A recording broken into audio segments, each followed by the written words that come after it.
Morning. We are here today with Sam, and welcome to the Lindsay Inspire Show. Good morning, Sam. Good morning. How are you doing? Fine, thank you, Mandela. Thank you for having me. Awesome stuff. So I'll just get Lindsay on the line, and he'll do a quick intro of himself, and then we'll start the conversation going. That's great. Awesome stuff. So in the meantime, can you just tell us more about yourself? Like, who are you? Who is Sam? Okay, thank you.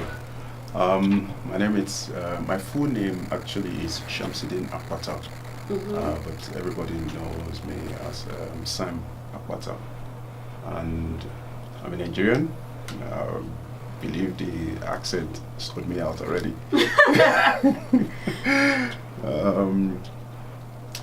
So I got into, I got to South Africa 2006, and ever since then it's been great.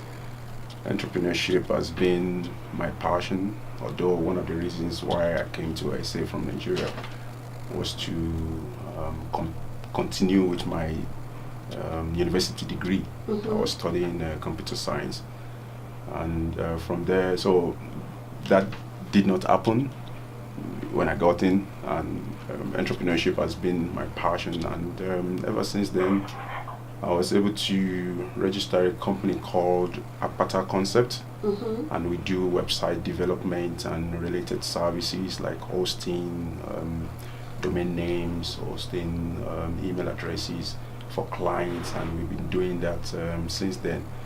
And having met and engaged with a lot of entrepreneurs, I developed a passion for entrepreneurship development.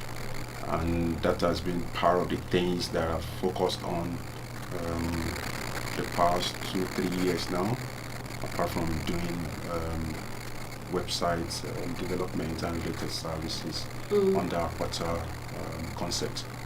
And like I said, the entrepreneurship development aspect of it is done on the flagship of 67 CEOs and feature lot. Thank you very much. That's amazing.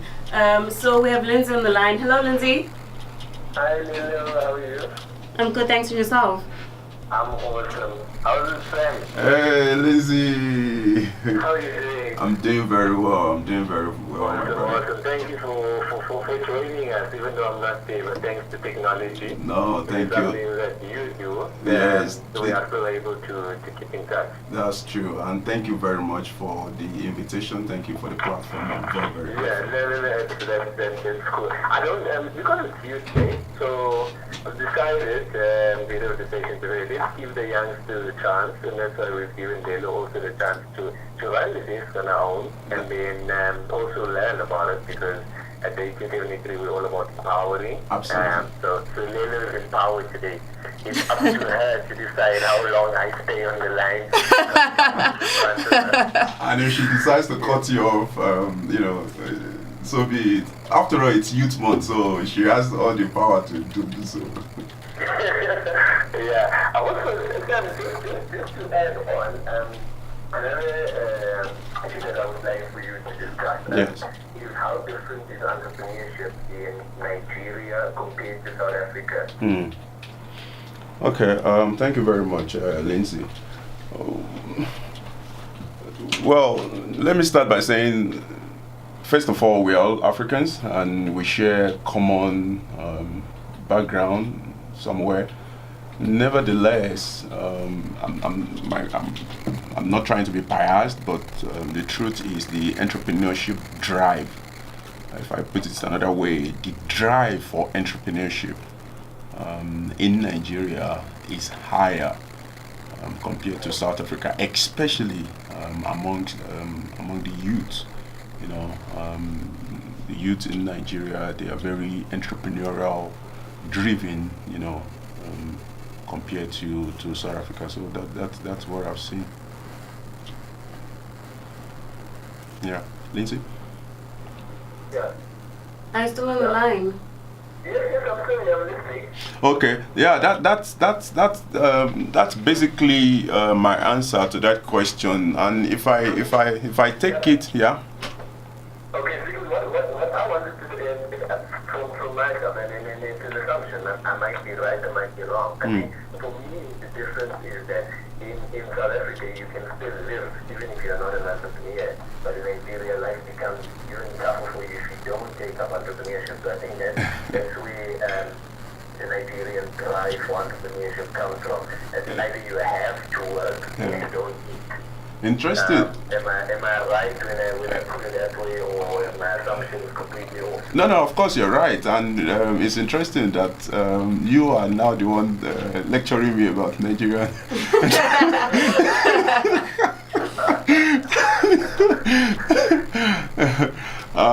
Lizzie, you are absolutely right. The mentality for survival, it's very hard. You have to look for something. You have to do something something positive, obviously, that will make you survive. And if you are not entrepreneurial, you lose out as a youth in Nigeria, as opposed to here in South Africa, where there is access to your social grants and all of that. There is no such provision for youth or anyone at any level, in Nigeria. So thinking entrepreneurship and wanting to be an entrepreneur becomes important, and so yeah.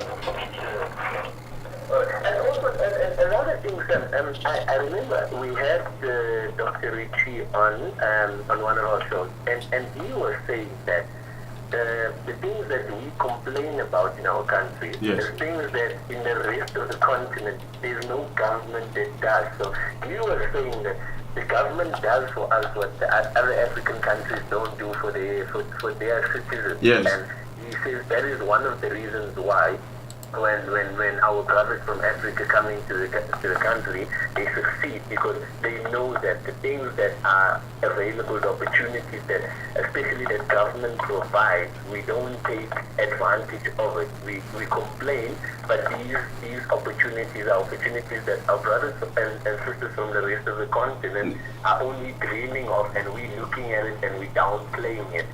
Would you maybe care to explain that to us? Yes, Dr. Richie is absolutely right with what he said.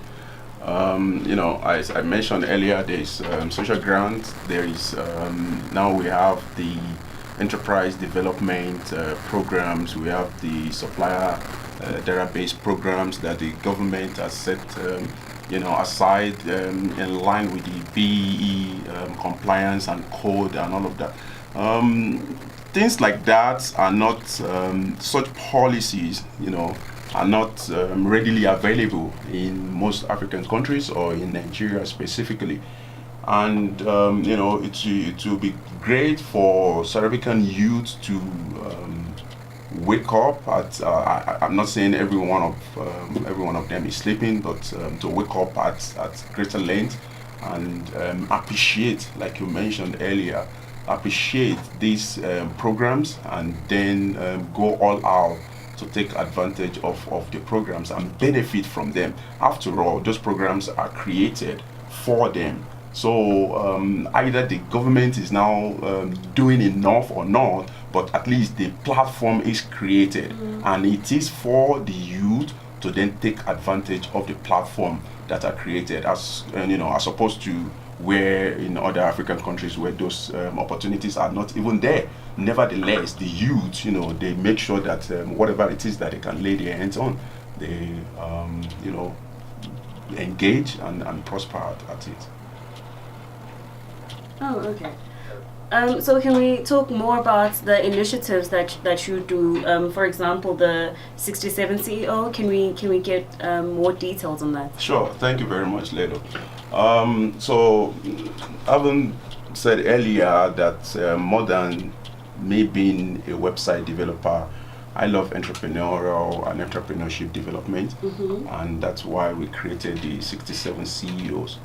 And why 67 CEOs is because Nelson Mandela of blessed memory served 67 years serving the nation of South Africa, the continent of Africa, and the world at large. and that is where the 67, even the 7 minutes, that we spend, on Mandela Day on the 18th of July, where came out from. So that's the relevance of 67 CEOs, and for why CEOs, because it's because these are group of people or individuals that have gone from different stage of business development, and also entrepreneurial development. So these 67 CEOs that are willing, at heart, to mentor young entrepreneurs, on how to be successful in their business.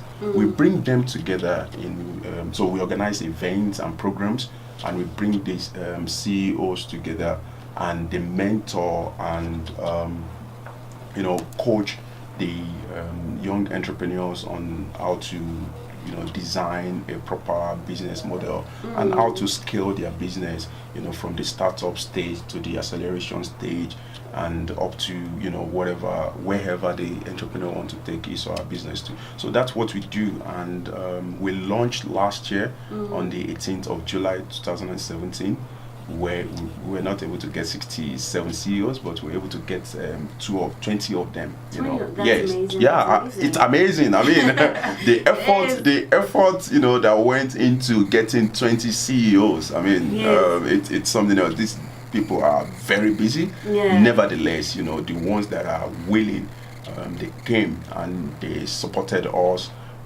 The likes of Meputima Yele, your Isaac Shalumbira, your Dr. Maxwell, Olan Maxwell. So they came, they inspire, motivated the youth that were there, and as a matter of fact, Isaac, if I take the case of Isaac Shalumbira as an example, who is the CEO of Lionshare, on the spot while he was giving his talk, he offered job.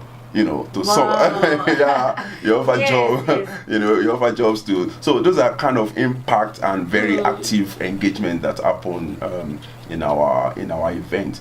So after the Mandela Day on the 18th of July, also we do the Global Entrepreneurship Week that happens every November. So we hosted that also, and we are planning one also for the year of Mandela Day 2018. That's amazing. So correct me if I'm wrong. So the 67 CEOs mentor young people for a day. Yes. And then, if you're lucky, you might get employed. If that is your need. Yes. And then if not, then you can come up with business plans. Absolutely. And know how to draw them up, and which is a crucial skill for young people if you want to go into business, because you go out there, you look for sponsorships, you go out there, you look for funding and people to actually back your business up and back your idea up. That's true. That's amazing. Lindsay? Yeah, Lilo. Also, just on that one, I was actually privileged enough, thanks to Sam for granting me the platform, to be one of the speakers at the 67 CEOs. Yes. And that's the thing. I know it might be slightly controversial, but a lot of people complain about our foreign brothers being in the country. So I've got Sam. There was a Nigerian guy, and I've known Sam for a good couple of years, and he's created a lot of opportunities and platforms for me. So I'm saying, I'm here as one of the beneficiaries of his hard work. So a lot of people benefit, because you have people coming into the country who are being called foreigners. Which I don't have an issue if you're calling someone a foreigner, but what are you doing for this country that person isn't doing? Because I know Sam does a lot more for this country, and a lot of other young people that I know. I know people who are sitting daily and they are just complaining. And there's Sam with the little resources that he has, and also not to mention that because he's got a foreign passport, the opportunities for him is more limited than what it is for us. So he's doing such a lot with the little that he has. Absolutely. So I'm eternally grateful, and that's the reason why I always don't look at where you come from. Yes. I look at what value do you bring to society. That's true. Are you a nuisance to the society? Are you building? Are you adding value? And then I can confirm that Sam is one of those people that does. He adds and he brings value. Thank you very much for saying that, Lindsay. This is what I'll just say on top of what you just said, that the truth of the matter is, in order for me, let me make myself as an, because I can talk for myself. In order for me to be able to execute some of the things that I've done, it takes times 10. It takes times 10 of the effort, that would have taken a South African. And I literally mean that. Yeah. But at the end of the day, we still get to the end goal. Yes. Yeah. Which is creating opportunities for young people and grooming them to becoming better people in society. Exactly. So where can our listeners find you? Where, if our listeners want to come through and be part of the event that is happening on the 18th of July? So on the 18th of July, we're gonna gather. The preparation is on. The tentative venue for now is the Radisson Blue in Sandton. On the 7th floor, we're going to gather there. And our website, they can go to our website, www.67ceos.co.za. The 67 is figure, numbers, that is, then CEOs is CEOs and .co.za, 67 CEOs. When you get to the website as an entrepreneur, you click on the link, doing it for Mandela. And when you get on that page, you'll be able to fill in your business details, your name and the rest. Because what we want to do, one of the things we promised the entrepreneurs that were at the last year event was to connect them, actively, and literally to the entrepreneurs. So we provided that form on the website this year so that entrepreneurs can go and fill the form, submit them. Once we have the form, we'll then present the business case to the entrepreneurs that have committed to this year's event. And there will be continuous engagement from that. If a business needs more active mentorship, the CEO will be able to provide the hours required. If there is a need for funding, because we are an NPO ourselves, once we have access to that, we'll be able to help or assist the entrepreneur that might need funding, and and more. There's great and more and exciting things there ahead, both for the CEOs and the entrepreneurs. Yes. Oh, okay. So we had, for the past 6 weeks here at the 1873 FM, we've had journalism students that have been coming in, and we've just been introducing them to the media space, to the radio and so on. So what they were doing is being part of a competition and have like a drive time slot from 3 to 6 p.m.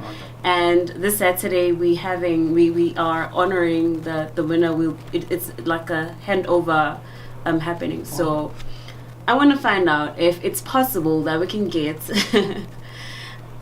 these 53 media students to come through for the 67 CEOs that will be happening in July. How many of them? There are 53. 53 in number. 53 in number. Yeah, of course. The space is there for them to. I don't know how the application process is not going to work. Maybe because the way you've explained the form that we have provided on the website is not relevant to them, except if there are part of them that already have running business. They can go to the website. Otherwise, the 1873 can apply on their behalf, and then you bring them in. There's actually an organization that did something similar to what you are saying right now last year. It's called For Change Foundation. I believe that should ring bell to Lindsay. For Change Foundation. And the director of For Change Foundation is Mr. Oland Maxwell. He brought, I think they were 10 in number, excluding the young people, excluding the staff members of For Change Foundation. So they brought them, and they were able to connect, and something happened. which I'm not sure, I can't validate it, but one of the CEOs actually donated, to the For Change Foundation. Wow. On the platform of 67 CEOs. Wow. So a lot of things, a lot of things are happening, and the testimonials has been amazing. That's great. That's great. Did you hear that, Lindsay? Hello, yes, I'm around. The other question that I wanted Sam to confirm also, I need to confirm it on that. So this is what I heard, that on a daily basis in Nigeria, there's like 4 hours of load shedding every day without fail. So by us, we have 30 minutes of load electricity. Shedding. We want to rip the world apart. I want to find out that how does that grow you mentally as an entrepreneur, knowing that out of your day you already have 4 hours that is not yours, it's literally taken from you. How does one work around that? Because when I heard every day without fail is like 4 hours, I was like, damn, Sam, how do you go for that? But first, is it true? It's absolutely true. It's true. It's true, and you are being modest by saying 4 hours. Is it? Yes. How long does it usually last? I mean, growing up, it could go for days without announcement, without knowing the reason why, and obviously the reason is poor infrastructure, so you could have, and it's not even load shedding.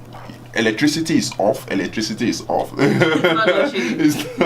It's not like they're shedding, electricity whereby, for example, Rivonia has electricity and Santa doesn't have, or vice versa. So a whole city or state, which is province in this case, could go days without electricity.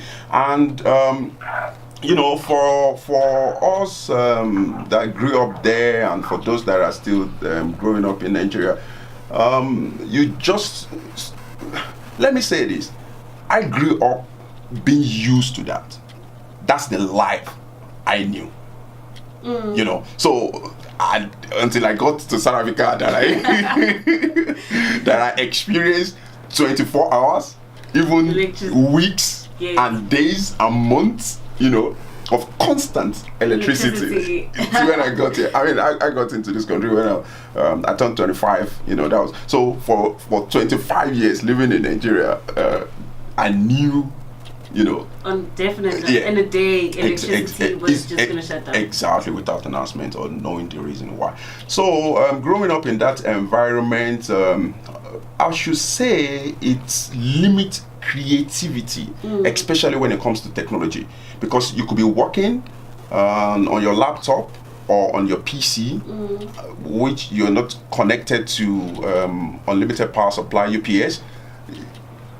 You just get shut off. And if you shut down, and once the electricity comes back, maybe another 2 days or hours or whatever, that's when you now continue. So all the things that you thought you would have been able to achieve and all of that, you will not be able to. And if I may say, that's one of the things that contributes to the migration of Nigerians from the country. Because because people want to go out and look for other opportunities where electricity is stable, where they can really explore their creativity and achieve whatever it is that they want to achieve. So I appreciate living in South Africa. I'm married here also to a Zulu woman, beautiful Zanele. I just have to chip that in, and it's been great. It's been great staying here and living here and all of that, and developing also in this country. That's great. So it is exactly 52 minutes past the hour of 11, and I'm with Sam today, and we are discussing about migrant entrepreneurship. So Sam, I just want to find out, how can you then inspire other young Nigerians or other young South Africans or people around the world to, regardless of their circumstances, but to push on and to succeed in whatever their dreams are? Yeah, thank you very much, Leila, for asking that question.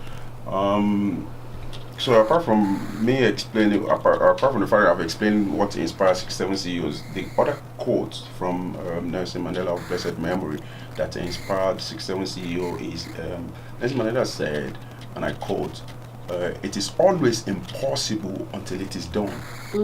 And what that means is that there are going to be challenges. I don't care what you're trying to do, there are going to be challenges. And it is your responsibility as an individual to say, despite the challenges, it doesn't matter where I come from the township, from the rural area, it doesn't matter where I come from, I have the responsibility to make it happen. I have the responsibility to make it happen. And once you develop that mentality, you just see challenges as stepping stones to where you want to go. Planning this upcoming Mandela Day event, if I open my email to you, the number of no's, that I've gotten, you'll be amazed. Nevertheless, we keep on pushing, making calls, sending emails, inviting them, and all of that. So I said to the youth of South Africa that just keep on going, have the end goal in mind. The challenges are going to be there. Either you're poor or you're rich, because the difference is that the challenges are different, when you are from a poor background or a rich background. But you are not exempted. No one is exempted from life challenges.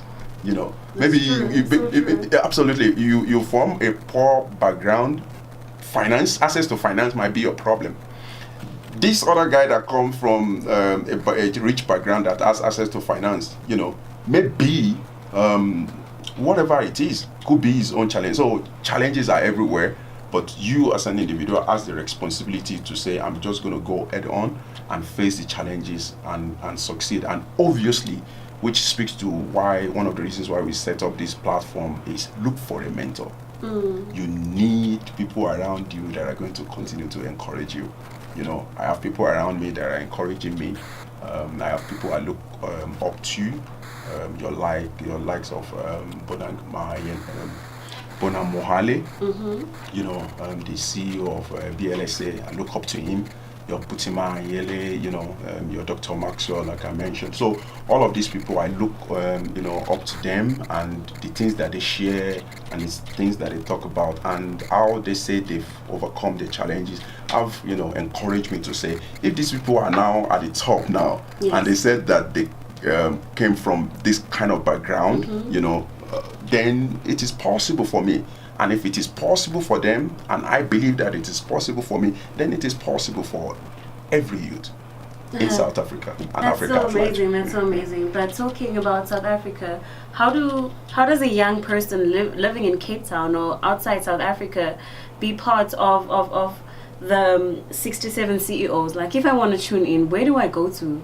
Like, on the day, do you have broadcasters? What do you have? Please ask the question again. I don't want to give you a wrong answer. Okay. I'll try to be clearer. Yeah. So I'm asking that if a young person that is based in Cape Town and not in Sandton or around Johannesburg, therefore they can't attend the event. Oh, okay. Yes, they can't. Yeah. So what can they do to be part of it, to engage? Okay. Yes. Yeah. We're on social media. We're on Facebook. We're on Twitter. It's the same name. 67 CEOs on Facebook, 67 CEOs on Twitter, 67 CEOs on Instagram, also on YouTube. We have videos there. We should be able, with the advancement of technology, we should be able to stream, some of our programs or sessions on the Mandela Day and even beyond, so that. Let me talk about this. I know we're running out of time, but I would say this. Apart from we connecting this young entrepreneur actively to the CEOs, one thing that we're doing for CEOs out there also is to create an individual social responsibility platform for them. Because we have the corporate social responsibility. Yes. now we want to emphasize on the individual social responsibility. And what that means is that CEOs are going to be doing a drive to the store, shop, or office of an entrepreneur. So they will go there, spend minimum of 100 minutes, which is in line with the 100 years